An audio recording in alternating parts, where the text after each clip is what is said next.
Quero saudar a amada igreja, os irmãos e as irmãs, na graça e na paz do nosso Senhor e Salvador Jesus Cristo, amém?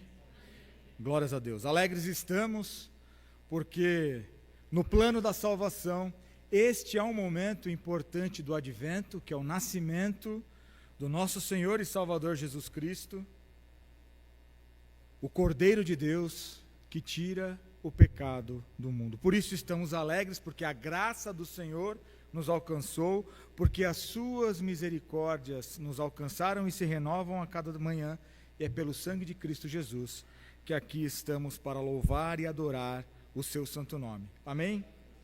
No advento, então, quero convidar os irmãos e as irmãs que abram a sua Bíblia, Evangelho segundo Mateus, capítulo de número 2, versículos de 1 a 12. O intuito desta noite é trabalharmos com relação à adoração, sobretudo dos 3 reis magos, e o que nós podemos aprender com eles nos dias de hoje. Os irmãos e irmãs encontraram? Amém. Diz assim a palavra do meu e do teu Deus: tendo Jesus nascido em Belém da Judéia, em dias do rei Herodes, eis que vieram uns magos do Oriente a Jerusalém e perguntavam: onde está o recém-nascido rei dos judeus? Porque vimos a sua estrela no Oriente e viemos para adorá-lo.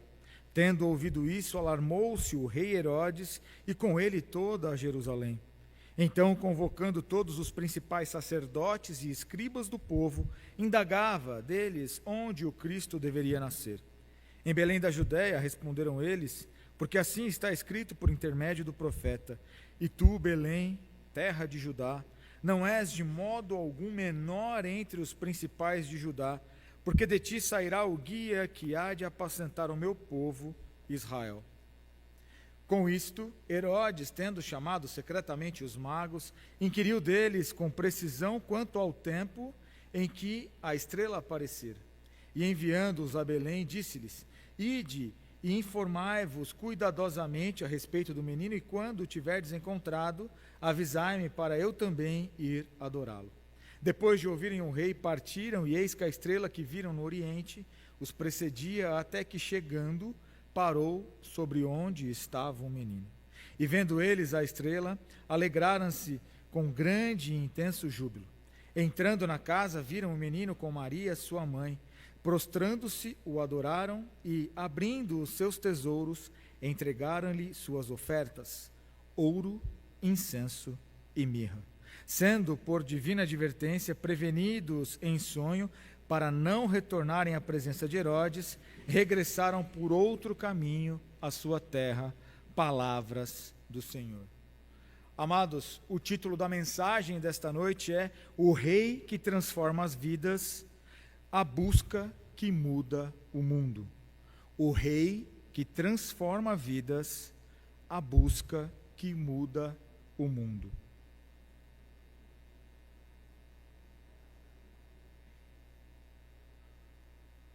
O texto, então, meu irmão e minha irmã, de Mateus 2, de 1 a 12, vai nos apresentar uma narrativa teológica e histórica profundamente rica, que retrata a chegada dos magos do Oriente para adorar o menino Jesus.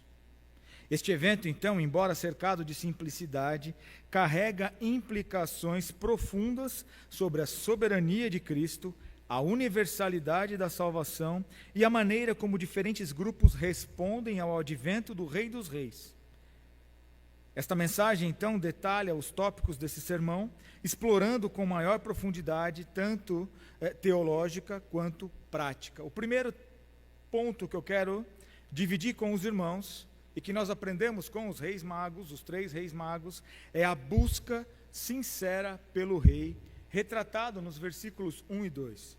A narrativa, então, ela inicia destacando os magos, homens sábios do Oriente, e aí a gente faz um parênteses importante que até as nações circunvizinhas de Israel já sabiam ou projetavam do nascimento do nosso Senhor e Salvador Jesus Cristo. Sobretudo na Babilônia, muito por conta do tempo em que o povo esteve lá cativo, e no período de Daniel, ele que estava junto com os magos ali, e caminhava junto com eles no sentido de aprender. Muito foi falado ali, então ficou imprimido ou impresso nas outras culturas que Cristo viria, então eles já estavam a esperar também a vinda de Cristo. Eles então representam essa busca universal pela verdade e pelo divino. Esses gentios, como a Bíblia retrata, guiados pela revelação natural, que é a estrela, demonstram uma sede genuína pelo encontro com o Messias. É muito importante nós sabermos, então, eu e você, meus irmãos e irmãs, da necessidade e do dever que eu e você temos para alcançar aqueles que estão à nossa volta, porque eles também têm uma sede genuína pelo nosso Deus. Vivem essa revelação natural, mas precisam de fato ter um encontro com Cristo Jesus. Os magos, então, eles chegam a Jerusalém e perguntam, versículo de número 2, quem quiser acompanhar comigo, onde está o recém-nascido rei dos judeus? Porque vimos a sua estrela no oriente e viemos para adorá-lo. Primeiramente, então, essa pergunta ela é carregada de significados. Em primeiro lugar, aponta para a soberania de Cristo, reconhecido como rei desde o nascimento.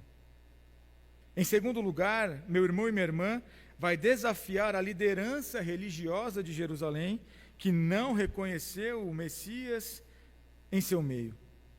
Calvino, em suas Institutas, vai comentar que os magos são um exemplo de como Deus atrai os corações de todos os povos a Cristo, rompendo barreiras culturais e religiosas. Quando nós, então, observamos, ao longo do tempo, o ministério de Jesus, onde ele caminhava com aqueles que a religião colocava de lado, mostra que a universalidade da palavra, do sacrifício de Cristo que viria, é para todos. Rompendo assim barreiras religiosas e culturais. Em Isaías 63, vai dizer o seguinte: as nações virão à sua luz e os reis ao brilho do seu fulgor. A jornada dos magos, então, meu irmão e minha irmã, cumpre essa profecia. E em Atos 17, 27, Paulo vai afirmar o seguinte, que Deus deseja que todos os homens o buscam e o encontrem. O busquem e o encontrem. Ele não está longe de nenhum de nós. Aplicando de forma prática, meu irmão e minha irmã, este tópico, a busca dos magos nos desafia a refletir sobre a nossa própria jornada espiritual. Estamos dispostos a buscar Cristo com a mesma intensidade? Quando nós olhamos para a nossa espiritualidade atual, temos o mesmo fôlego e a mesma intensidade de que quando no começo? Ou estamos buscando incessantemente a presença do nosso Deus e viver segundo os seus princípios, como nós trabalhamos na escola dominical nesta manhã? Em um mundo marcado por distrações, a busca sincera pelo Senhor requer tempo, esforço e dedicação. Imaginem, e os irmãos conseguem, obviamente, imaginar comigo, o esforço desses 3 reis magos do Oriente, saindo de suas casas, de suas cidades, vivendo ali tempestades, frio, intensidades ou adversidades, até chegar ali a Jerusalém, buscando informações de qual ou onde seria o local que Cristo nasceria. O que para muitos era uma questão de desconforto, para eles era se ajoelhar perante o Rei dos Reis e Senhor dos Senhores. Assim como a estrela guiou os magos, Deus continua nos chamando através da sua palavra e do Espírito Santo. E aqui eu quero trazer algumas coisas importantes que nós devemos destacar do que aprendemos com os 3 reis magos, dentro dessa intensidade que eles colocam, como nós lemos, né? Além dessa intensidade, nós falamos de esforço, tempo e dedicação para estarem de joelhos aos pés do Rei dos Reis. Enquanto o próprio povo de Cristo Jesus não o reconheceu, não o adorou, os reis magos de outros povos o vieram e fizeram isso. E aqui eu quero destacar então 6 pontos para que nós concluamos e fechamos o nosso pensamento. Então, quem deseja se curvar diante do rei, em primeiro lugar, persevera em sua jornada.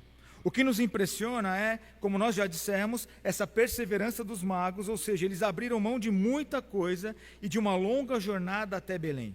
Para encontrar Jesus, tiveram que perseverar e enfrentar frio, calor e todas as dificuldades de uma peregrinação por um deserto que não é nada hospitaleiro. Mas não desistiram, meu irmão e minha irmã, do seu objetivo, que era estar aos pés de Jesus. Hebreus 10, de 32 a 39, vai nos dizer o seguinte: lembrem-se dos primeiros dias, depois que vocês foram iluminados, quando suportaram muita luta e muito sofrimento.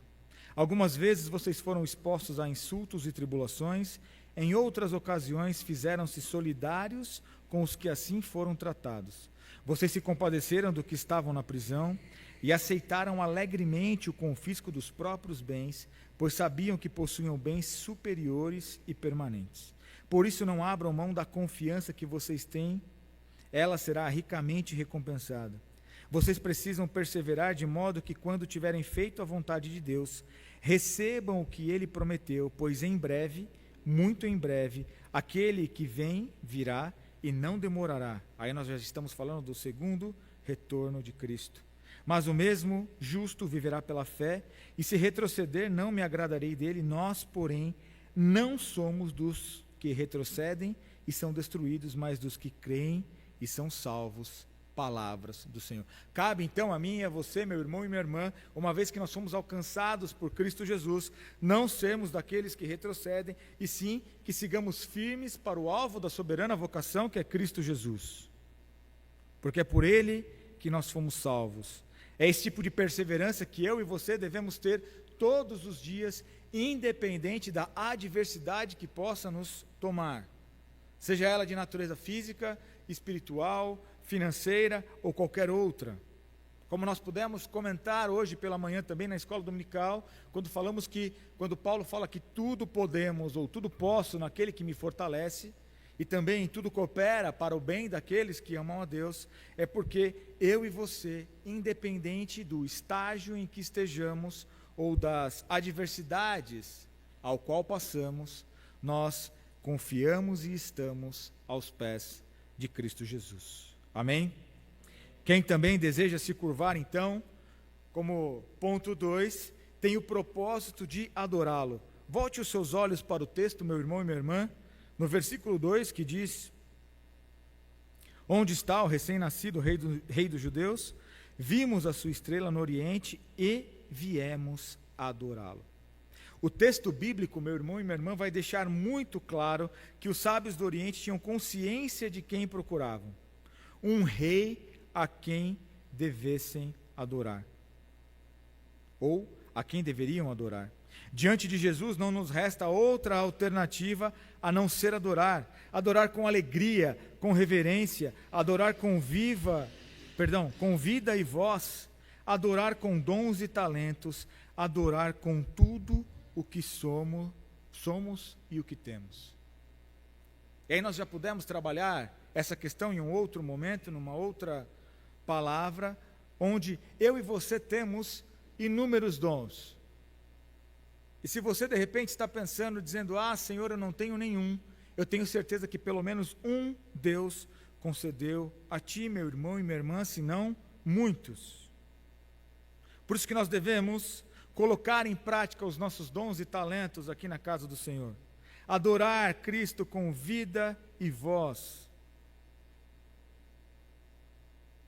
com alegria e júbilo no coração. Foi isso que os 3 reis magos saíram ou foram fazer quando saíram de suas casas. Temos buscado e temos adorado com intensidade o nosso Deus. Temos vivido na prática o que a palavra diz, que nós somos verdadeiros adoradores que adoram em espírito e em verdade. Tenho certeza que sim. Mas nós devemos ficar atentos para que nós não vacilemos, para que os nossos pés não vacilem, para que, achando que já está o suficiente, possamos retroceder ou tropeçar. Aqui é um ponto que nós devemos manter vivo, no sentido de termos cuidado, sermos zelosos. Assim como quando nós lembramos da parábola das 10 virgens, onde 5 estavam ali zelosas e tinham azeite em suas botijas, nas candeias ali, nas lamparinas. Outras 5 estavam sem o azeite, ou seja, vacilaram, não estavam atentas àquele momento único. Mas também, então, quem se deseja curvar diante do rei, meu irmão e minha irmã, revela a sua intimidade com o Pai. E aí, no texto, nós vamos ler nos versículos 7 e 8, que diz: com isto Herodes, tendo chamado secretamente os magos, inquiriu deles, com precisão, quanto ao tempo em que a estrela aparecera. E enviando-os a Belém, disse-lhes: ide informar-vos cuidadosamente a respeito do menino, e quando tiverdes encontrado, avisai-me, para eu também ir adorá-lo. Os sábios do Oriente, contudo, não foram enganados por Herodes, porque obviamente eles perceberam que se eles estivessem na mesma intenção dos 3 reis magos, de adorar a Cristo Jesus como rei, ele também já saberia ou deveria estar buscando como eles estavam. Então eles não foram enganados por Herodes por muito tempo. As Escrituras vão revelar para nós que por meio de sonho, eles foram advertidos para não retornarem a Herodes e por isso tomaram outro caminho após conhecerem o menino Jesus, como diz no versículo 12 que lemos. Os nobres sábios foram sensíveis ao que Deus os dizia e para onde os conduzia. Outra lição importante que nós aprendemos com os 3 reis sábios, ou os 3 magos do Oriente, é que eu e você devemos buscar essa intimidade com Deus a ponto de termos sabedoria e discernimento, tanto no que Ele tem para mim e para você, mas sobretudo como nós devemos aplicar aquilo que Deus tem para mim e para você, a santa vontade dEle. Eles estavam atentos, com seus ouvidos prontos e para poder entender e fazer a vontade de Deus. Discernimento, sabedoria, de forma que você sabe para onde ir e o que fazer, guiado pelo Santo Espírito de Deus. Então eu e você que estamos curvando ou estamos curvados perante o Rei, temos discernimento e temos sabedoria.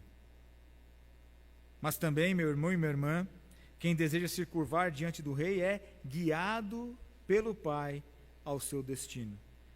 Volte os seus olhos para o texto, meu irmão e minha irmã, no versículo de número 9, que vai dizer: depois de ouvirem o rei, partiram, e eis que a estrela que viram no oriente os precedia, até que chegando parou sobre onde o menino estava.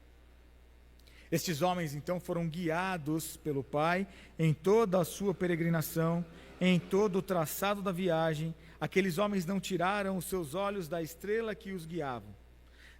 Não desviaram o seu caminho, ficaram atentos o tempo todo para chegarem ao destino proposto pelo Pai para a vida deles.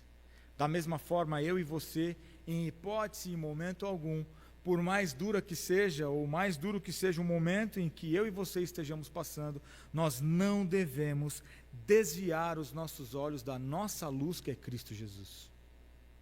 Porque é Ele quem nos guia, é Ele quem nos dá o destino proposto, e é Ele quem nos orienta para que nós possamos chegar lá. Acredito que pelo menos uma vez nós temos algum testemunho para dar quando nós tiramos o olhar da luz, que é Cristo Jesus, ou tentamos fazer as coisas de acordo com o que nós achamos que está correto e demos com a cara na parede. Ou os nossos caminhos não foram um dos melhores, ou dor e sofrimento veio por conta de escolhas e consequências das escolhas erradas que tomamos.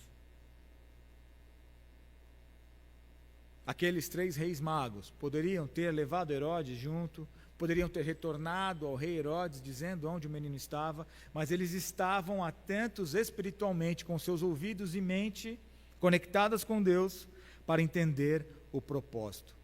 Saíram de onde saíram para chegar aonde Deus tinha proposto que chegasse. Uma atitude de obediência que eu e você devemos ter constantemente.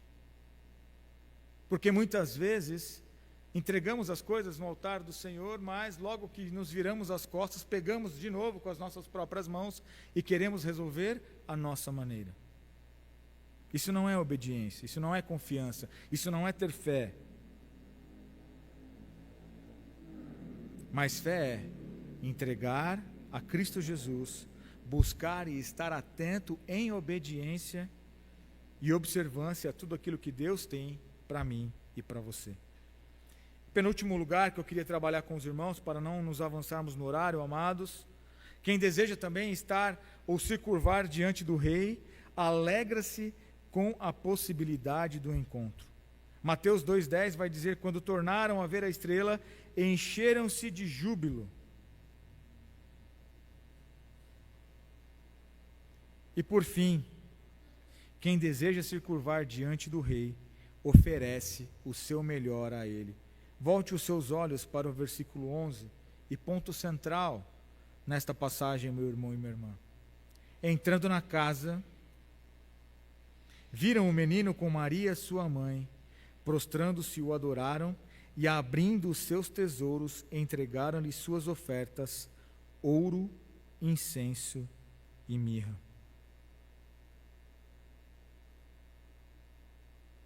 Quando os magos então encontram Jesus, eles se prostram e o adoram. Seus presentes então eram ouro, incenso e mirra, simbolizando a realeza, a divindade e o sofrimento de Cristo Jesus. Essa cena de adoração, meu irmão e minha irmã, é profundamente teológica e prática, mostrando que a resposta adequada ao advento de Cristo é a entrega total de nossas vidas.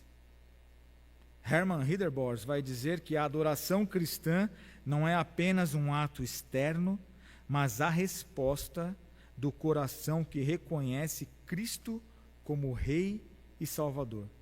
John Stott vai acrescentar que os presentes dos magos não são apenas símbolos, mas representam a entrega total de tudo o que temos e somos ao Senhor. No Salmo 72, 10 e 11, vai dizer que os reis de Tarsis e das regiões distantes lhe tragam tributo, que os reis da Arábia e de Sebá lhe ofereçam presentes. Essa profecia também é cumprida na adoração dos magos a Cristo Jesus. Em Filipenses 2, 10 e 11, vai dizer que para que o nome de Jesus se dobre todo o joelho, nos céus, na terra e debaixo da terra. A cena dos reis magos também antecipa esta visão. A adoração dos magos nos ensina, então, que a verdadeira adoração envolve dar a Cristo o melhor de nós, nosso tempo, recursos e devoção. Paulo, em Romanos 12:1, vai dizer que Paulo nos chama a oferecer nossas vidas como sacrifício vivo, santo e agradável a Deus. Esta adoração não é apenas um evento isolado, mas uma forma ou a forma da própria vida. Concluindo então, meus irmãos, Mateus 2, de 1 a 12, vai nos desafiar a refletirmos sobre como respondemos ao advento de Cristo. A busca dos magos nos inspira a buscar a Deus com diligência. A resistência de Herodes nos alerta sobre os perigos de rejeitar a soberania divina. E a adoração dos magos nos convida a oferecer nossas vidas como sacrifício vivo ao Senhor. Calvino vai resumir bem o espírito do advento ao afirmar que Cristo é o centro de toda a história e o cumprimento de todas as promessas divinas. Nele encontramos nossa esperança e salvação. Que possamos, meu irmão e minha irmã, viver esta temporada com corações gratos e adoradores, proclamando ao mundo que o Rei nasceu e que Ele reina para sempre. Amém? Que Deus assim nos abençoe nesta noite.